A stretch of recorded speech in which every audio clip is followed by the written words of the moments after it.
Hey, good afternoon to you. 507 here, News Talk 105.9 WMAL, where we're making sense of the news. Coming up this hour, John Konrad, CEO of G Captain, will be with us. He's a shipping expert. His whole life he's worked on this.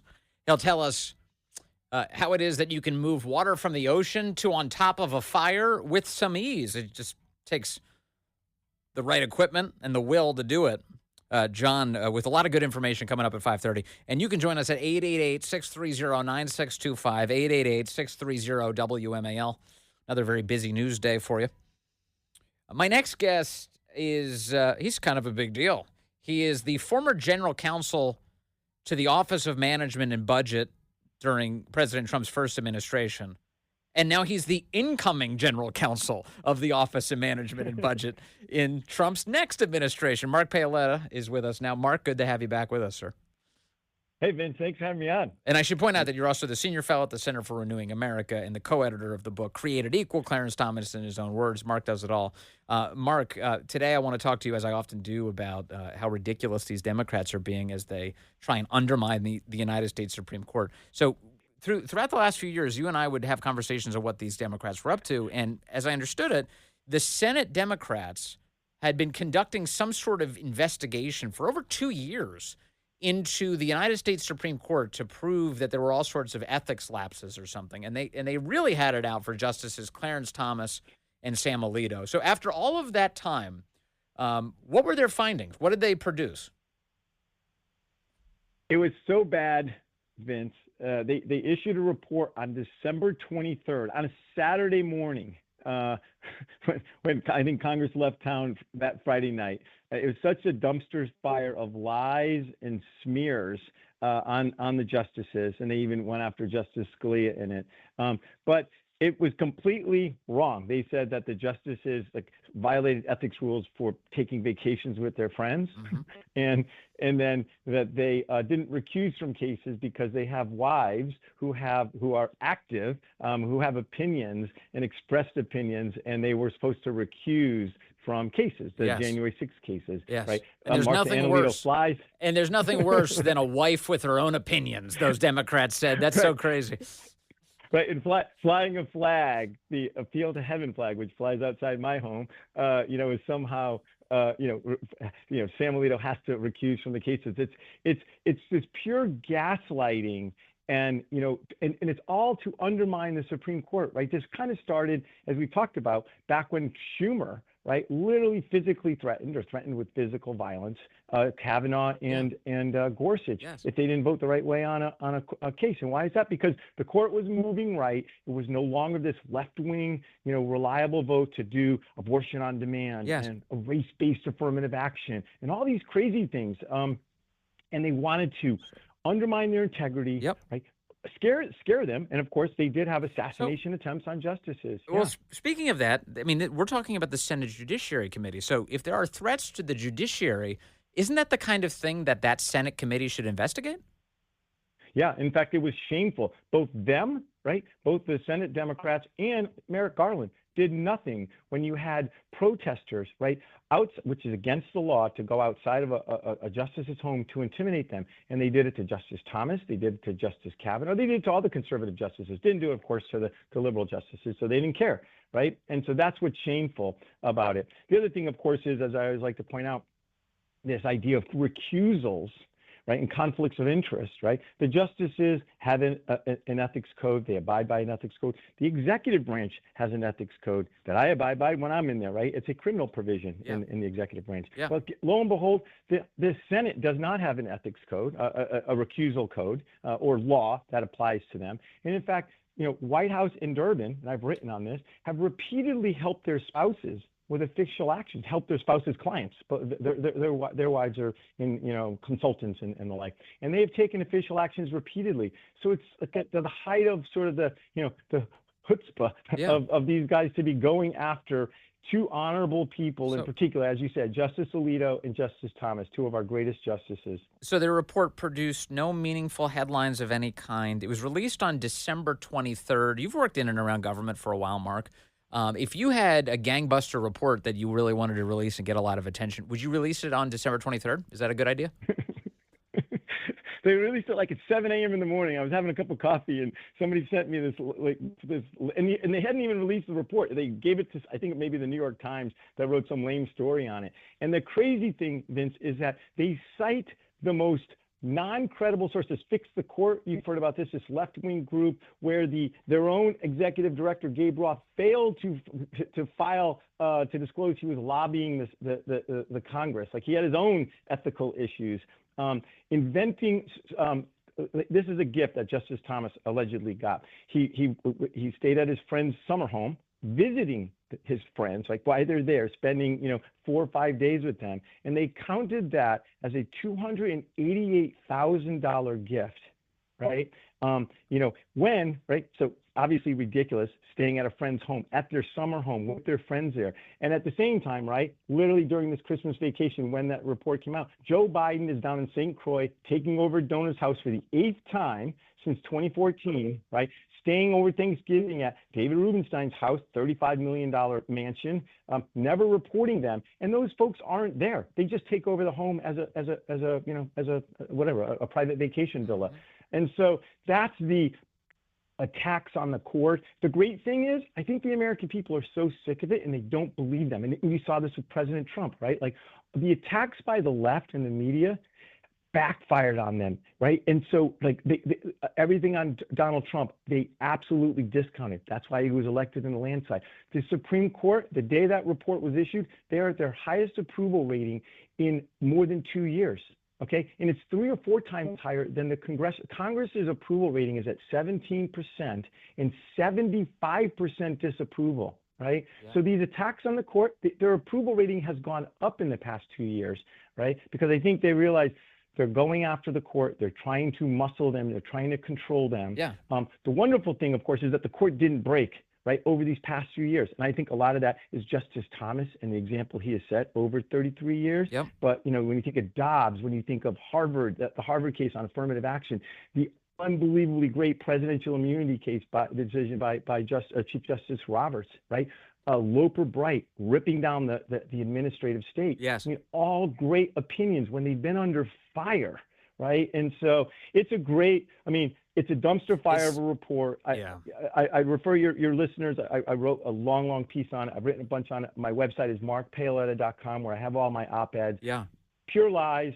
They survived this attack. It's been 2 years in particular that they've been using like investigatory. The other thing that was a stunning rebuke, Vince, is that the Judicial Conference, which is made up of 27 judges, R's and D's, chief judges of the different circuits around the country, they're the ones who are responsible for administrating the ethics laws for the judiciary. And Senator Whitehouse has been bullying them for the past 2 years to go after Justice Thomas, to change their rules, to do all these things. And actually on January 2nd, they came out with a letter going back to Whitehouse saying, we're not doing anything on this. Justice Thomas followed the rules. Yes. And this is closed. So a stunning rebuke to Whitehouse all across the board. And we've talked about this a bunch, but the reason they hate Clarence Thomas in particular because he prevents them from racializing the decisions of the court. That's why they hate him the most, because the left has always used race as a cudgel. And so if a decision doesn't go their way, they figure out a way to claim that it's racist. But their problem with Justice Thomas is, first of all, he's brilliant, so they can't outrun him. The other is he's a black man, and he keeps on coming down on the side of decency, the Constitution, of law. And they don't know how to attack these decisions because they only have a limited number of arrows in their quiver. And so Justice Thomas outrages them because he defangs one of their core attacks. Yeah, and you know what? He's our greatest living American. He's our greatest justice of all time, and he's just been like a rock, right? Yeah, and that's he's the great. thing. They've been after him for 33 years.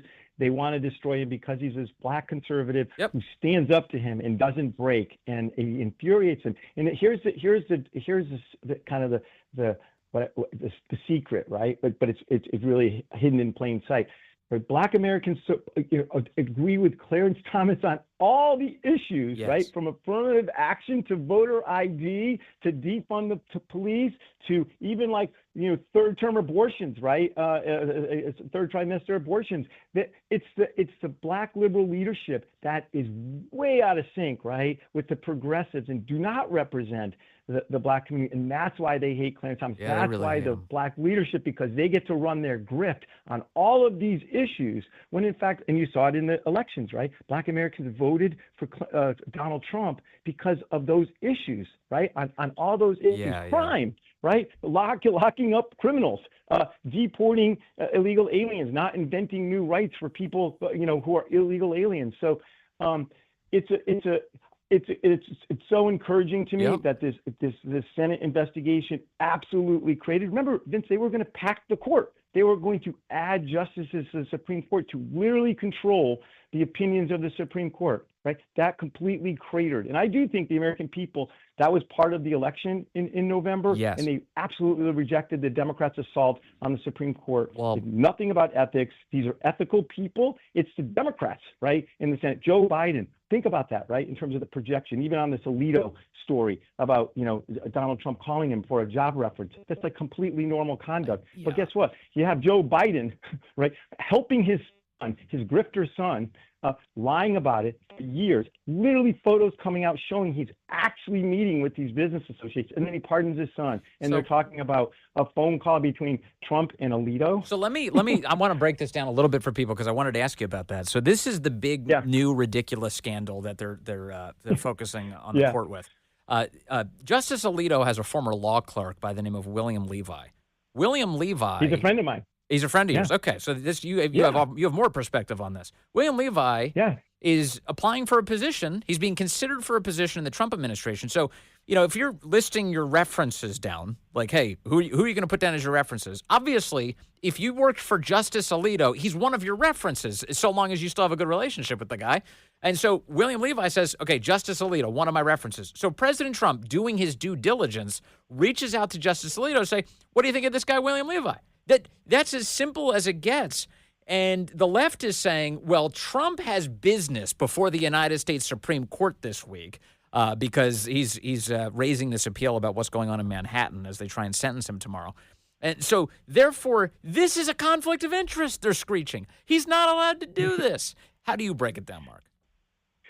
They're just insane. They invent these. There's two things. They invent these scandals, right? This is perfectly normal, reasonable conduct. It's a job reference, as you said. And Will is a fantastic lawyer, a fantastic person. I hope he comes into the administration. I'd love to work with him. As I think he's going to be a general counsel of an agency if it all goes through. Okay. But yeah, this public officials can have conversations, right? And they're honorable people, so they're going to talk. They may see each other at lunch. In fact, at the inauguration, right after the inauguration, there will be a lunch.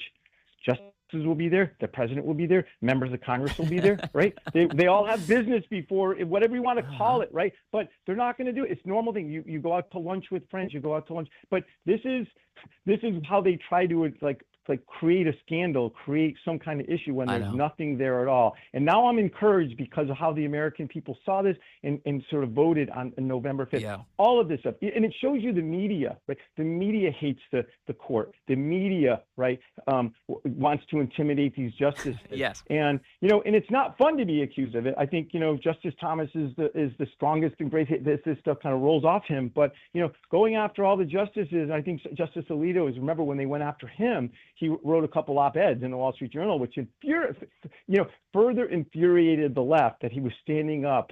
And just like this, he said, I did talk to President Trump. It was a job reference. So it's an absolutely normal. I'm glad President Trump called to get a job reference. Clerking for a Supreme Court justice is the greatest thing a lawyer can do. Yes. And for Justice Alito in particular. So finding out from Justice Alito what he thinks of this, his former clerk, it makes common sense. And the left, of course, and they made all these excuses for Bill Clinton meeting with Loretta Lynch as his wife was being investigated. The whole thing. It's just like, oh, shut up. You're just making it up. Hey, thank you. Mark Paoletta, first of all, congratulations on going back into the Trump administration. You're a great American, so that means we're in good hands. And thank you for your time today. Good to talk to you, sir.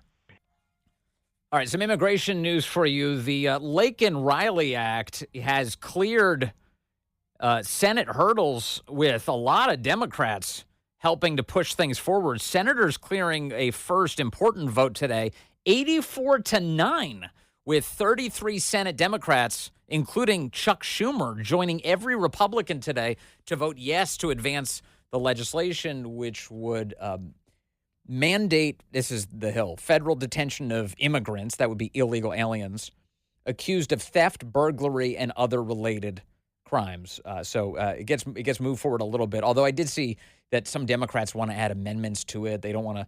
They say so-called dreamers should be protected, who are also illegals, who are all adults these days. They should be protected from deportation. So what? Dreamers get to steal stuff? They're illegal aliens? What?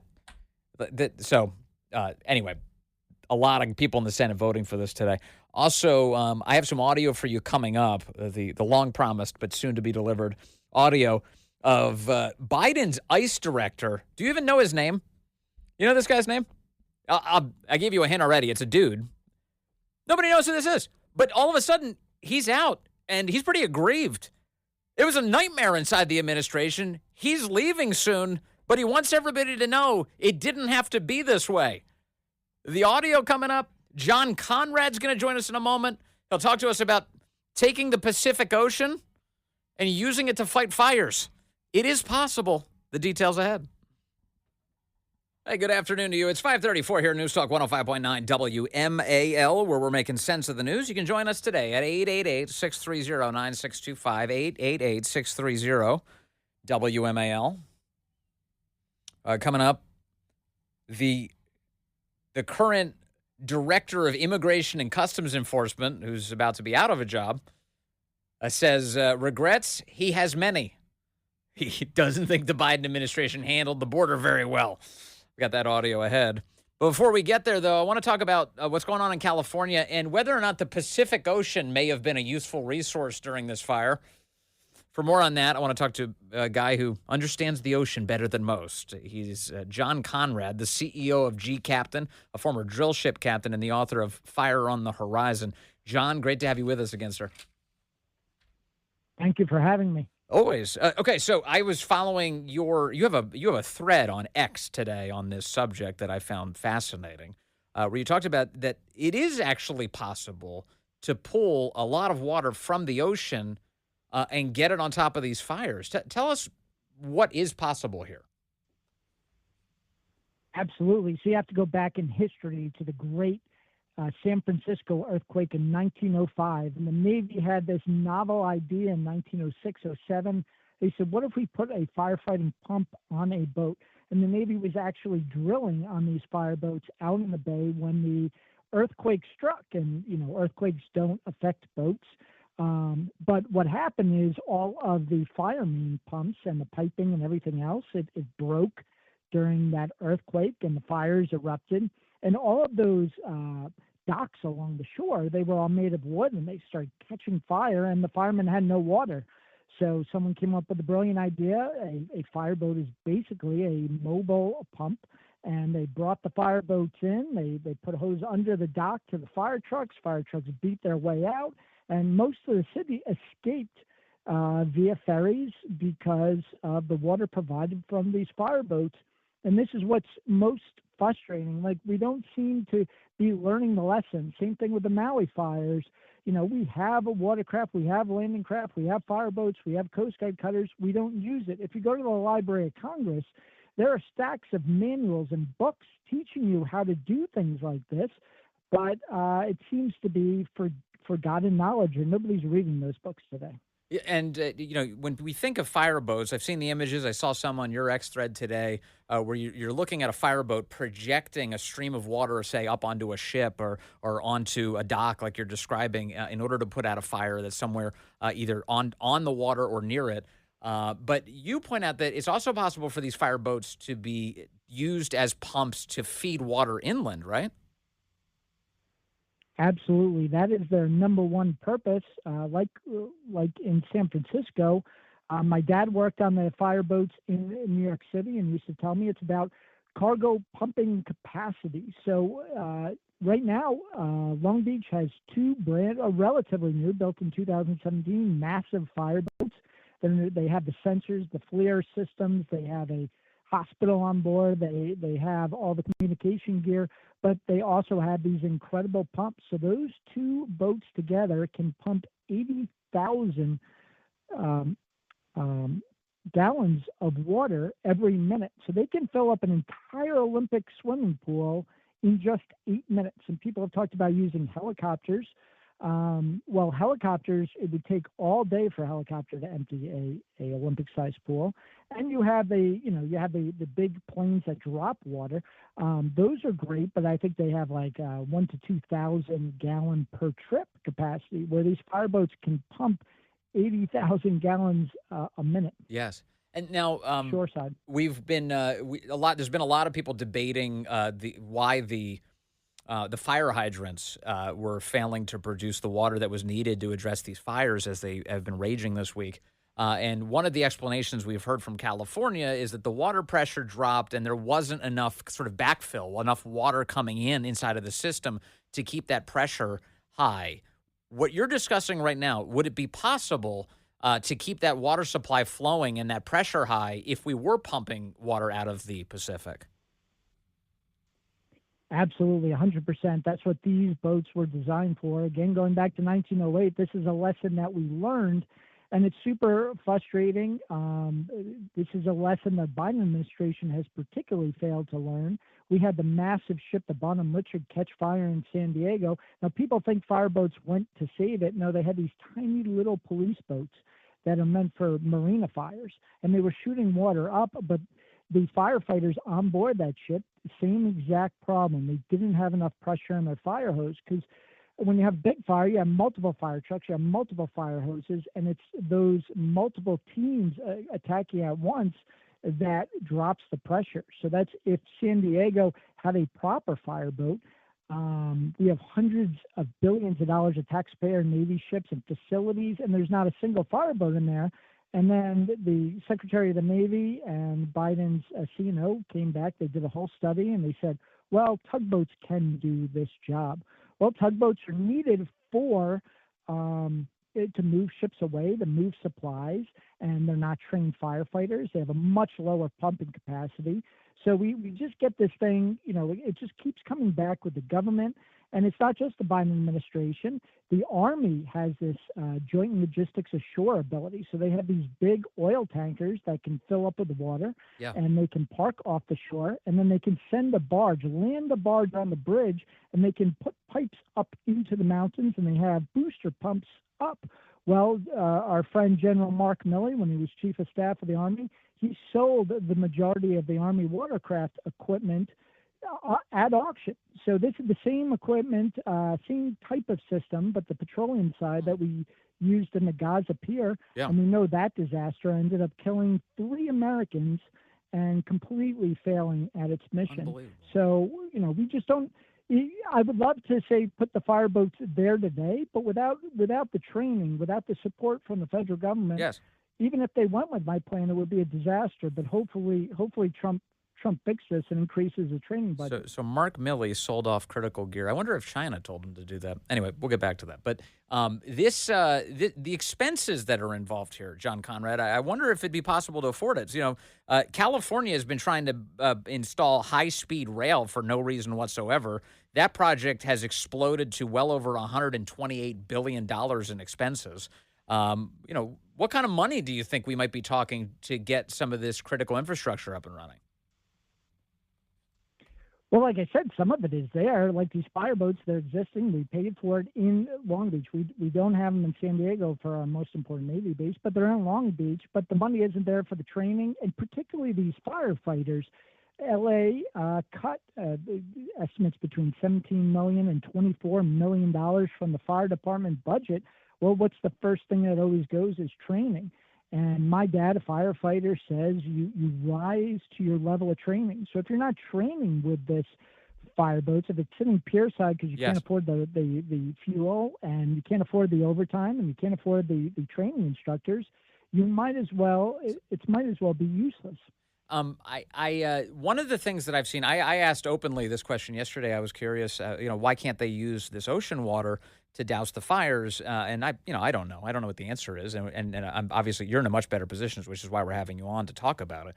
But some of the responses I've seen from people are that, well, salt water is not useful here because it has some sort of long-lasting damage. In other words, it would literally salt the earth. It would prevent vegetation from regrowing. And additionally, that salt water is so corrosive that it would destroy the pump systems or something. These are the types of explanations I've seen. What concerns do you have about the use of salt water, if any? Well, we'll start with the corrosive of the pumps. There are 50,000 ships in the world right now. They're steel ships on the oceans, and they pump salt water every day. Now, the fire department equipment is not designed for trucks, but after you're done, you flush it with the fresh water. You will lose some equipment. Some of it may be ruined or rusting, but would you rather lose a few fire trucks or 24 houses? So I don't think that's a very good argument. The salting the earth has a little bit of claim behind it, but this is the thing. This is how deep into our consciousness this environmental, some of the environmental garbage has gone. These are coastal communities. So I've hiked these mountains when there was a strong onshore wind. You can taste the salt in the air, that it's being sprayed up. And even if it wasn't, they say, well, if you salted the earth, it may not, the environmentalists are saying it may not come back for decades. Well, you have 100-year flood every year. You have tsunamis every couple hundred years. And those forests have survived. It will kill the invasive species. But these coastal communities and the coastal ecosystem is very strong to resume. What they're not capable of recovering from is all of the microplastics that come from burning a house down. Right. Unfortunately, my dad died of cancer in the late 90s, and the reason was my grandpa's fire department generation, it was burning wood. They had no respirators. And later generations, they had respirators. But my dad's generation didn't know.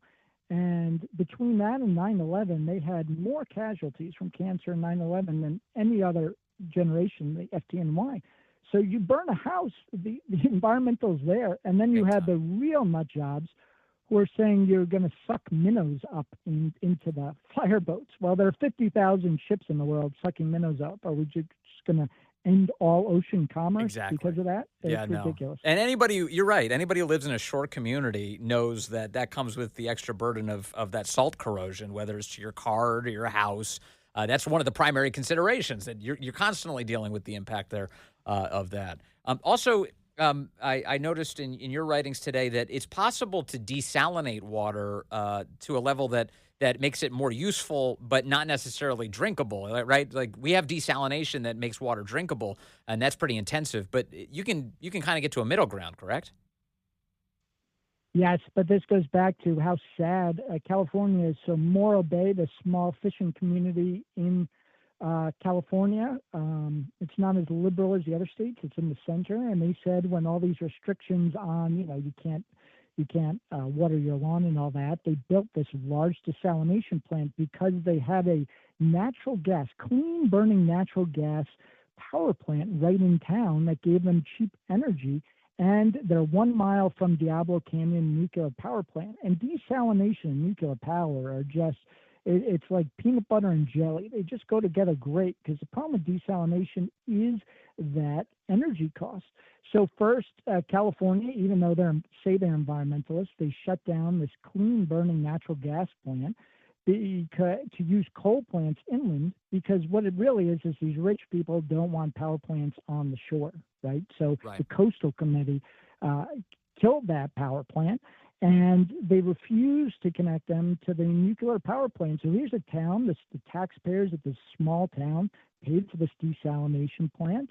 And when there were wildfires in San Luis Obispo, Cal Poly did the study, and they say, well, we can't, it's very expensive to make purely fresh water, but we can remove the majority of salt, and then we can put this water into aquifers and let the sand and the carbon and in these aquifers, settle out that salt water.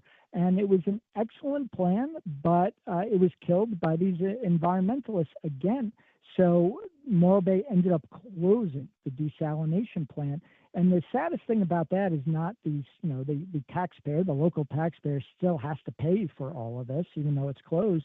But that sent a strong signal to every other coastal community in California that wanted a desalination plant. Whenever it came up in a town meeting, in Huntington Beach or in San Diego, people say, well, look what the state did to Morro Bay. Those poor suckers are still paying for it.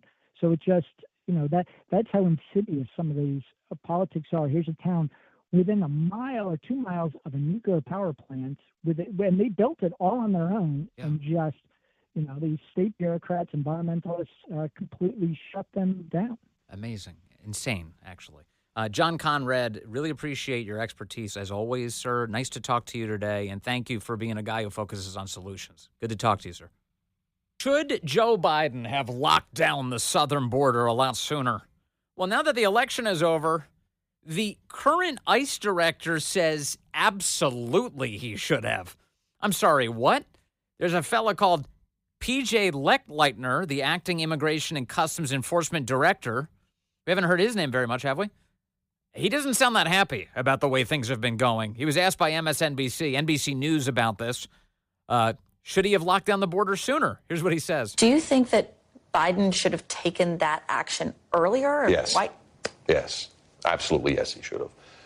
The administration should have taken that action earlier, and I think the career people in DHS would have liked that, and all of us in DHS, quite frankly. I don't know if anybody in DHS wouldn't have wanted that earlier. Mayorkas. Maybe there's some counselors here or there that don't like this kind of stuff, but law enforcement is always going to be on that side where we want, some tighter controls. Because for a while there, you remember, it was 10,000 plus. Yes, we wanted it to be locked down. He should have done it a lot sooner. The NBC reporter says, well, wait a second. Biden just did an interview with USA Today. He was asked about his regrets. He didn't mention the border at all. What do you think of that? Biden had an exit interview this week where he was asked about his regrets, and he did not mention the border. Does that surprise you? No, it doesn't surprise me, but it's unfortunate because I think we could have done more. What specifically? We could have put more resources to it, either at CBP and for the border itself and with ICE. And we could have went and tried to get more of these individuals who are on the non-detained docket. And we could have detained more people, and we could have removed more people. And I think we could use more resources and support. And we could have done that in the last, 4 years. I've done this on the air. We've talked about these ICE statements. It was always interesting to me that the whole Biden administration kicks the border open. The one agency that kind of kept sending me the signal that they don't like this was ICE. Because they kept releasing these press releases. You remember this, Corey? We'd see a press release, and it was like, our state and local partners aren't working with us. We keep asking for these illegals, and they're not giving them over. It was a very atypical statement from a Biden administration official. It was ICE guys who were just begging the locals to stop being sanctuary cities. And even in this interview, he says, quote, it drives me nuts when our local and state partners, won't cooperate with us on some of these immigration issues. It's like, come on, man. These are public safety, national security threats. And why? Why can't we just cooperate and just do this to protect the American public? He said. He also said this. The American people have spoken about the election. And hopefully, knock on wood, we're going to get a lot more support for the workforce to do our job in a more, meaningful way. But we need resources. Give us more resources. Give us more personnel. Give us more support. And we can do more. Wow. Sounds like this guy was long-suffering inside of that Biden administration, now getting a chance to speak out. He said the American people have spoken. He's a believer in democracy, too. Don't worry. Help is on the way. And it sounds a lot like Tom Homan and Donald Trump, which is cool. I like how they sound. They're important on this issue. I've got more on the illegal immigration stuff. We'll get to it tomorrow as the left starts panicking that Trump may actually mean it. The great one, Mark Levin, up next.